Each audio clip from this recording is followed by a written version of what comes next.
സ്വർഗം അവിടെ ഏത് പുരുഷനാകട്ടെ സ്ത്രീയാകട്ടെ അവർ ഹൃദയത്തിൽ അവർ കൊതിക്കുന്നതെന്തും അവിടെ ഉണ്ടാകുമെന്നാണ് പറയുന്നത്. ഈ അടുത്ത കാലത്ത് ഒരു സ്ത്രീ ചോദിച്ചൊരു ചോദ്യം, അവിടെ പുരുഷന്മാർക്ക് ഹൂർലിങ്ങളായ സ്ത്രീകളുണ്ട്, നല്ല ഖുർആൻ പറയുന്നുണ്ട്, നല്ല സ്ത്രീകൾ തരുണിമണികളായ നല്ല സ്ത്രീകളെ സംബന്ധിച്ച് ഹൂർലിഹീങ്ങളെ സംബന്ധിച്ചൊക്കെ ഖുർആൻ പറയുന്നുണ്ട്.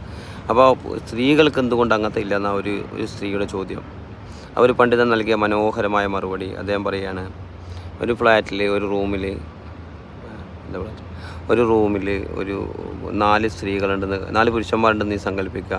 എൻ്റെ ഒരു സ്ത്രീയോട് പറയുകയാണ് നീ അവിടേക്ക് ചെല്ലണം. അപ്പോൾ ഒരു സ്ത്രീ ഒരിക്കൽ ആ ഫ്ലാറ്റിലേക്ക് എന്നല്ല ആ ഭാഗത്തേക്ക് പോലും പോയില്ല. കാരണം ആ സ്ത്രീ ഒരിക്കൽ 4 പുരുഷന്മാരുടെ അടുത്തേക്ക് ഒന്നിച്ചു പോകാൻ ഇഷ്ടപ്പെടുന്നില്ല. നേരെ മറിച്ച് ഒരു പുരുഷനോട് പറയുകയാണ് 4 സ്ത്രീകൾ ആ റൂമിൽ കാത്തിരിക്കുന്നുണ്ട്, നീ അങ്ങോട്ടേക്ക് ചെല്ലണം, എല്ലാവിധ ഇതിൽ നിന്നെ റെഡിയായിട്ട് കാത്തിക്കൊണ്ട് പറഞ്ഞാൽ ആ പുരുഷൻ ഓടി അങ്ങോട്ട് ചെല്ലും. ഉന്മേഷത്തോടെ ആവേശത്തോടെ ഉത്സാഹത്തോടെയൊക്കെ അങ്ങോട്ടേക്ക് ചെല്ലും. അതാണ് വ്യത്യാസം. ഞാൻ പറഞ്ഞ മനസ്സിലായി.